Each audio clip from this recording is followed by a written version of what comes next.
Hello everyone, this is Laura, who is very excited. So actually, I am very excited by this wonderful surprise Aurora have given to us.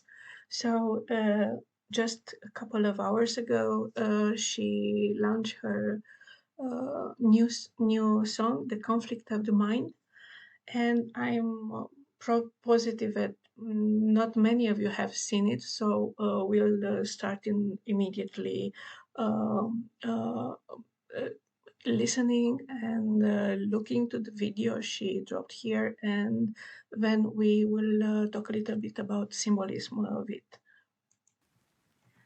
Da, da, da, da, da, da, da, da, da, da, da.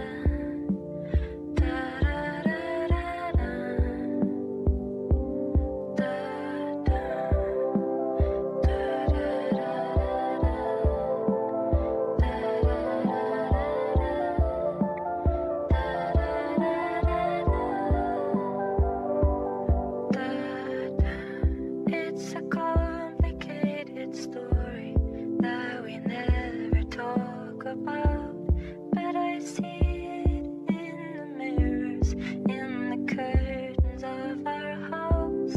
I don't want you to be worried that we're running out of time. It doesn't matter where we're going, we can leave it all behind. Only when I see you cry, I feel conflicted in my mind. It fills my heart up and it breaks me at the very same time. When you open up the gates for me and leave the world behind, we find proof of love is hidden in the conflict of the mind.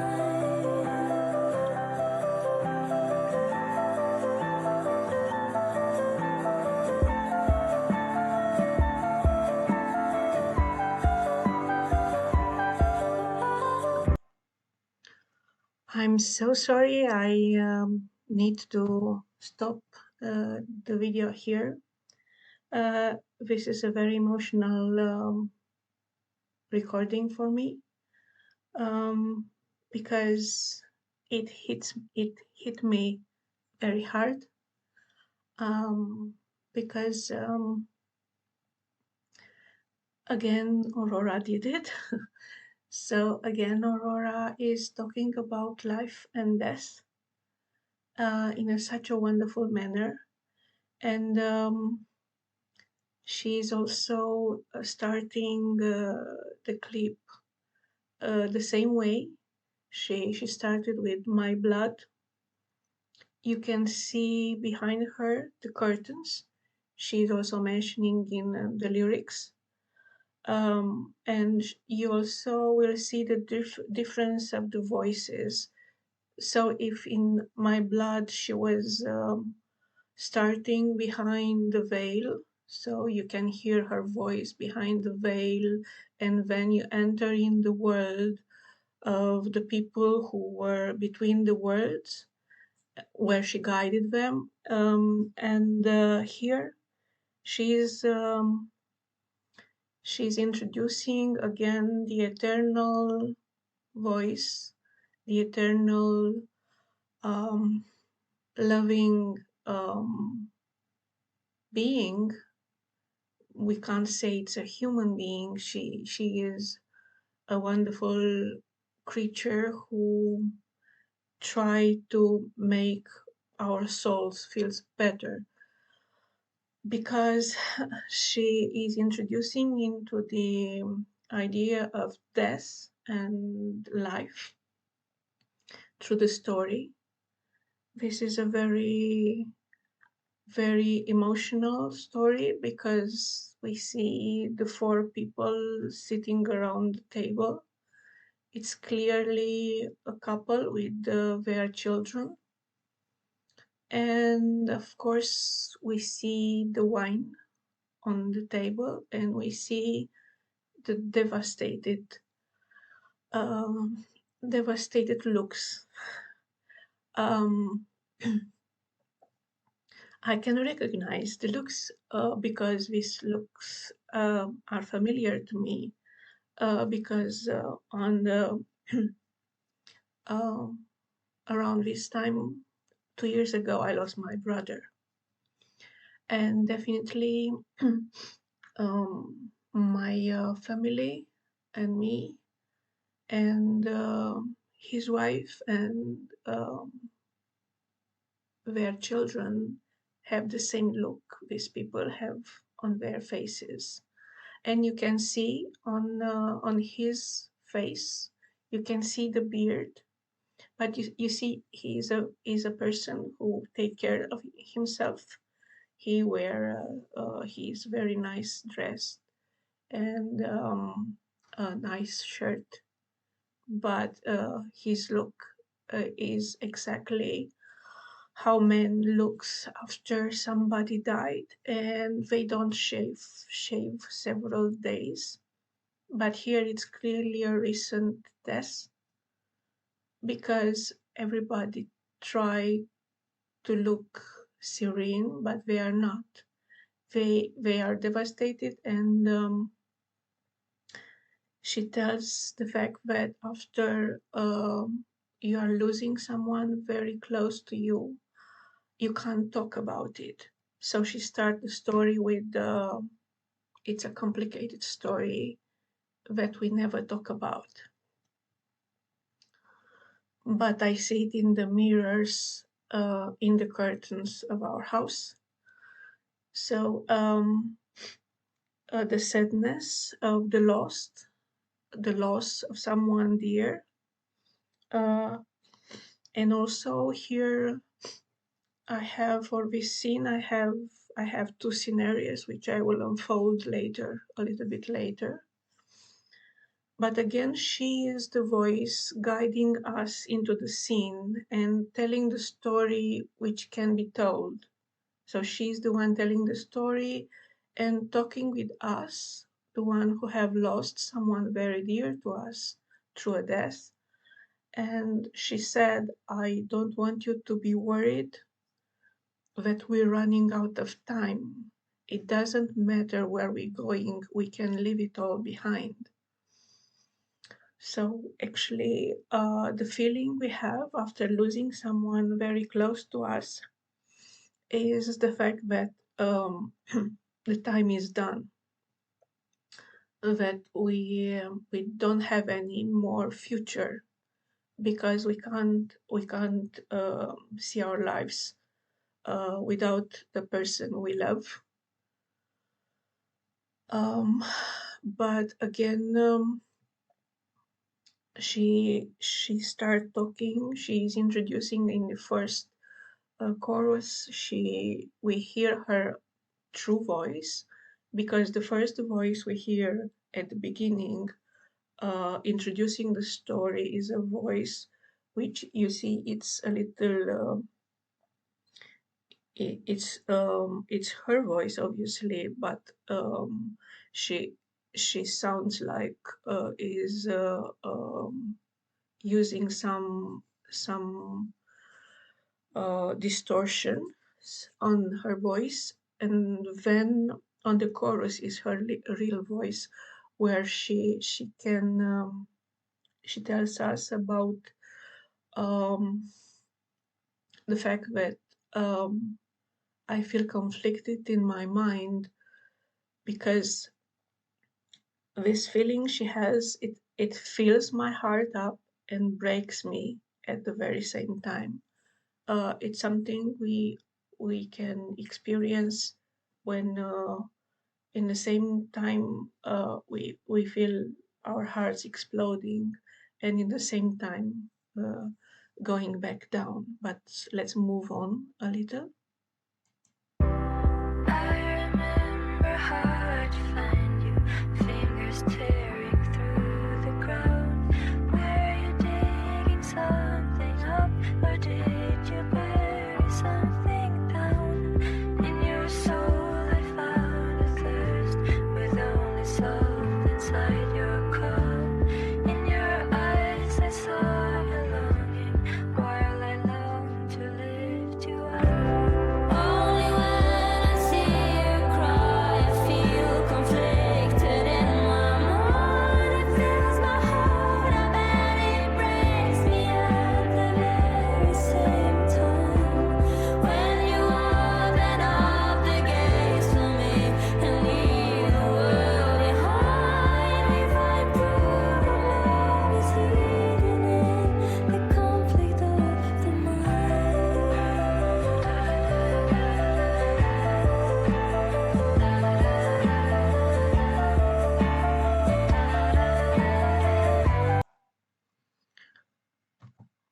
Okay. It's very hard to do this clip without falling apart, because here she said that when you open up the gates for me and leave the world behind, we find proof that love is hidden in the conflict of the mind. So many times when we lose someone dear to us, um, we can't find the love. It's just this all the thoughts telling us in our mind that everything is lost. When she tells us that in order to overcome this, we need to open our gates. So to open the gates for me and leave the world behind. The world being the ephemerity of this world. So to look beyond this, and also something which is very, and I'll go a little back, even if it's very hard for me to look to this. She, through this very, very interesting, I will put it here. You see here, it's okay. It's the scene with the clothes, on the table, where the clothes are as in the blood. You see that she used a lot the symbolism of the clothes, of the dress, in order to present the fact that these are our body is something we are wearing. The soul is wearing the clothes. So the body is something which is like something we can take out, but we are eternal. And this is a very strong scene for me, because seeing seeing all the clothes the children were wearing, the couple was wearing, is remembering the scene we can see at every burial, when we need to choose the clothes in which we will dress the body of someone who were alive a couple of days ago and now he is not. And so she's introducing the ephemerity, so the fact that the couples and the children who were very sad around the table have lost someone dear to them, but then a couple of more years later, they are also dead. So they also became this close. But let's go. The conflict of the mind.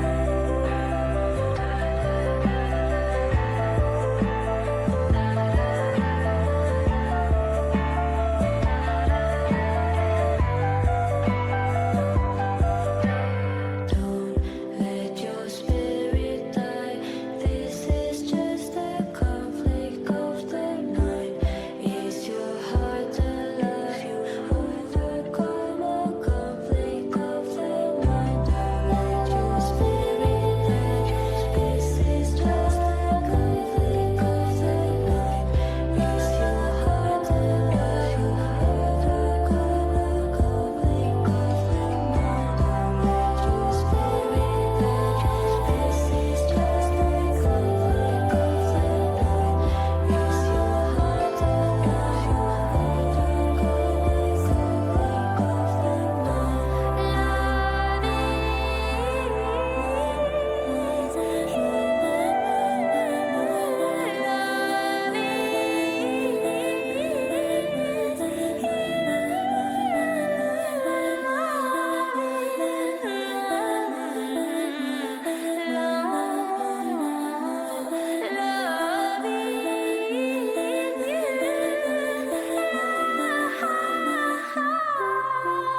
Okay, I'll still keep the images because we'll talk a little bit of the symbolism of what you are seeing right now.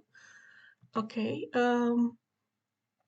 first you need to look closely and see Aurora is wearing a cross, um, which is the symbol of she's bringing back um the symbols of uh, the story she's telling. This is a story happening in Norway. We don't know if it's a story from her childhood or is a story she just heard or imagined. Why we know it's in Norway, because you can see on the cake it has the flag of Norway in it, and we can see that we have seven. It's again the symbolism of the seven lights. Well, also it's a birthday. Apparently, is the birthday of the little boy.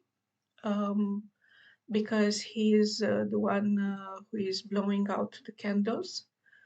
But obviously, everyone is in other place when celebrating a birthday because there is also a death. Another thing, we should look a little bit on the scene.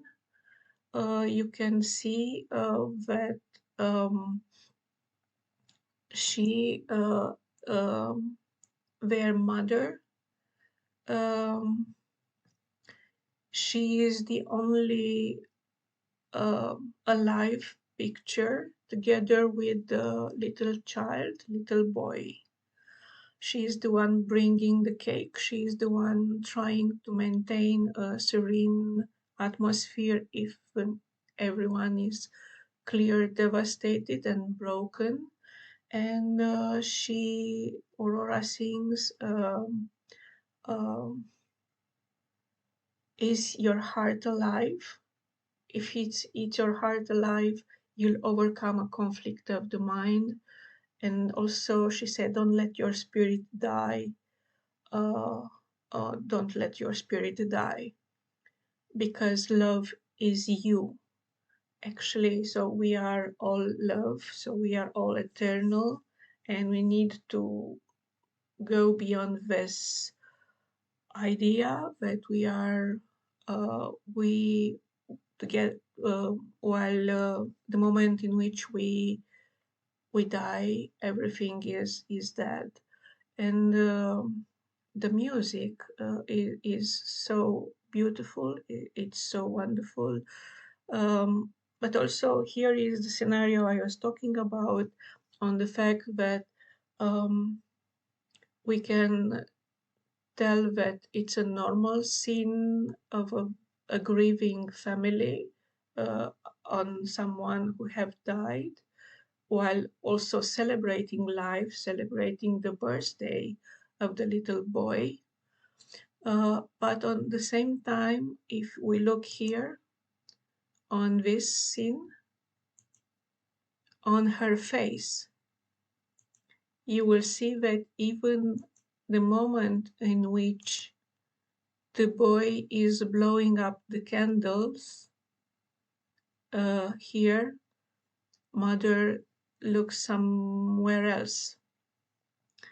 And then lead us to the idea that it's possible that in this scenario, the children and the grieving father, who has his bottle of wine also almost empty, they have lost her. So it's a combination of the ghost of the former woman he loved and the mother of the children, while the others try to move on with their lives. And I remember that Aurora was composing different songs. Also, one was for someone who have lost their mother in an accident, and they were devastating. So let's hear a little bit again the last part of the song.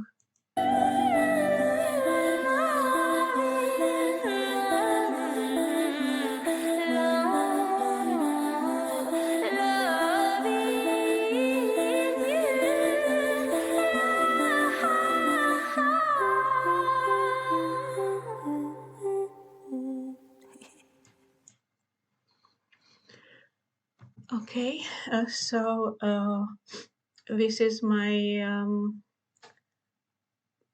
response to the conflict of the mind of Aurora, and I dedicated this analysis to my brother.